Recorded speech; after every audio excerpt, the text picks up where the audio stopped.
Okay, so if we're looking at aging from childhood, we're talking more internal aging. I was kind of, tongue in cheek joking in the beginning about, skin and copper peptides, but we're talking more about internal aging, disease risk. Is that kind of what we're talking about? Yes, exactly. Internal aging, when you think about, if you, let's talk about the biological age versus chronological age, right? Chronological age is the number of candles you have on your birthday cake or on your driver's license. That goes every year. But biological age is the state of, or the age of your internal organs, of your body, of your health. So you could be 50 years old and have the biological age of a 40-year-old or a 70-year-old. So it all depends. So I think this is really important, especially when we're looking at healthcare or certain things that will determine, when you are 65, this will happen. Well, or you're qualified or unqualified for certain treatments, but maybe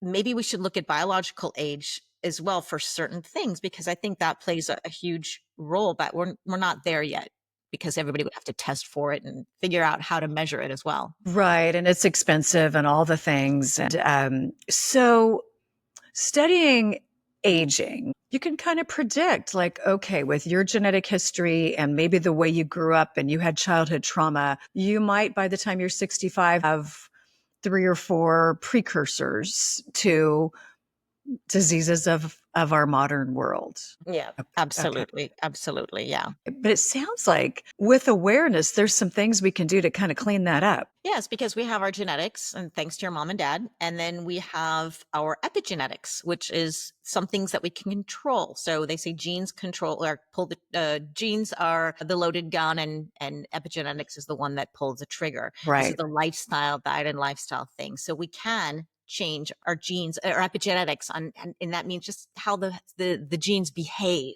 Right. So Hmm. you can turn things on, you can turn things off through certain diets and lifestyle habits. So this is really, really key.